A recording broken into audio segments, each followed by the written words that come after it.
Hello friends, তোমরা দেখছো dream job YouTube channel. সকলকে অনেক স্বাগত এবং শুভেচ্ছা জানাই। বিহার স্টেট পেপার 1 এবং পেপার 2 যে রেজাল্ট এখনও তোমাদের পেন্ডিং আছে, সেটা কিন্তু ডেট এক প্রকার নিশ্চিত হয়ে গেছে। 26শে জুলাই থেকে 30 তারিখ পর্যন্ত, অর্থাৎ 26 তারিখ থেকে 30শে জুলাই এই ডেটের মধ্যে কিন্তু পেপার 1 অর্থাৎ টিজিটির রেজাল্ট কিন্তু পাবলিশ হবে। স্টেট পেপার 1 রেজাল্ট প্রথমে পাবলিশ হবে। তার ডেট নির্ধারিত হয়েছে 26শে জুলাই থেকে 30শে জুলাইয়ের যে কোনো দিন, অর্থাৎ আজকেও হতে পারে, এবং 30শে জুলাইয়ের মধ্যেই কিন্তু স্টেট পেপার 1 রেজাল্টটা পাবলিশ হয়ে যাবে।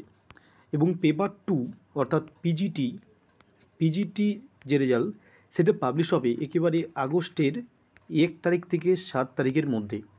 ঠিক আছে, তাহলে পেপার 1 রেজাল্ট 26 থেকে 30শে জুলাই এবং পেপার 2 রেজাল্ট অর্থাৎ পিজিটি রেজাল্ট 1 থেকে 7ই আগস্টের মধ্যে। এই ছিল একটি গুরুত্বপূর্ণ আপডেট।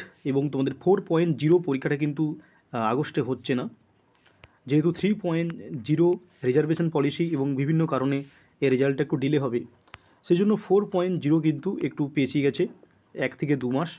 ঠিক আছে, এই ছিল একটা গুরুত্বপূর্ণ আপডেট। আগস্টে কিন্তু 4.0 হচ্ছে না, যেটা ক্যালেন্ডার ওয়াইজ। এটা সম্ভবত এই বছরের শেষের দিকে হওয়ার সম্ভাবনা আছে, এবং এই বছরের শেষের দিকে তোমাদের 4.0 নিশ্চিত হবে। প্রত্যেকে অসংখ্য ধন্যবাদ।